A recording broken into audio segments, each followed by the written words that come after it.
Well, over at CNN, they are offering free advice to the Democratic Party. If you want to win in 2020, don't nominate a man, and especially don't nominate a white man. Watch.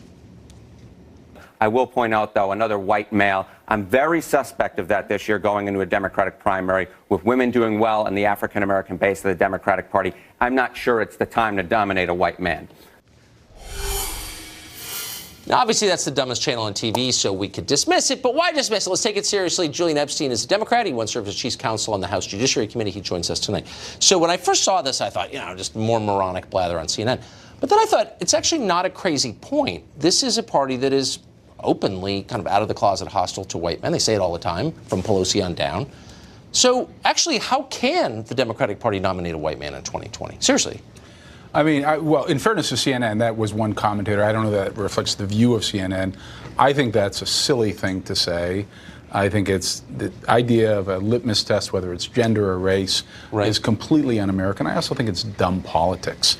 I hope it's un-American to judge people on their immutable characteristics. You're going to have a tough time in the Democratic Party right now. I think so. I think there's maybe that may be true for certain Democrats, but I don't think it's true for all. And look, I mean, it would be wonderful to have a woman as president. Indira Gandhi was great for India. Golda Meir was great for Indira Gandhi. Golda Meir was great for Israel. Margaret Thatcher, I didn't like her politics, was great for the UK. Yeah. But I think voters are going to go into this, with all due respect to our friend from CNN, with a little bit more intelligence. I think they're going to look for someone who has, and one thing that Trump taught us, is the importance of a strong, big personality. I think that's important. But hold on. This is, and by the way, I'm on your side. I agree with you completely. I think you should judge people on what they believe and what they do, not on things they can't control like their sex or their race. But up and down the party, Alexandria Ocasio-Cortez won that congressional seat in part because she said there's a white guy holding a seat in a district that's not majority white guy. Don't vote for him. I mean, this is a central belief in the Democratic Party 2018. So honestly, how could you have Joe Biden, for example? See if we can agree on this point. Both parties are guilty of playing the identity politics game.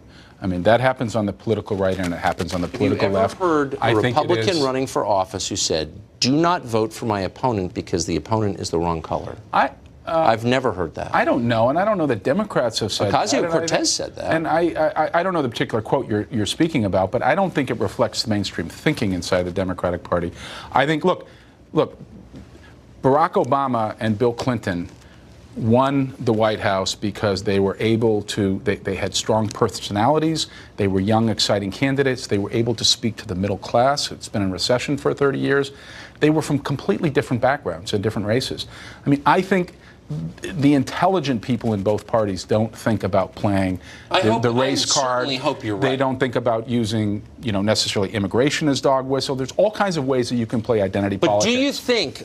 And I don't think it's good for the country, and I don't think it's smart politics anymore. It's terrible for the country. But I don't think it's smart politics. I do think it happens on both sides. I think it's bad politics. Well, it's certainly explicit on the Democratic side. Do you really think if Mitch Landrieu winds up the nominee?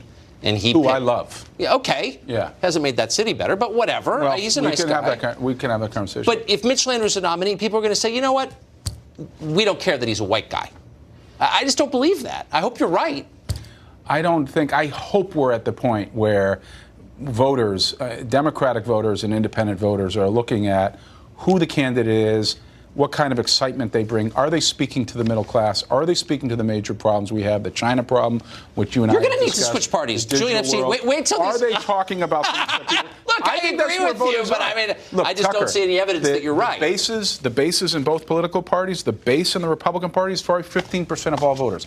Base in the Democratic Party, probably 15% of all voters. That means there's 70% who are pragmatic, practical, if we can get beyond solutions. the bean counting in this election, it will be a great service to the country, I think. Thank you very much. Okay, good to see you. Thank you.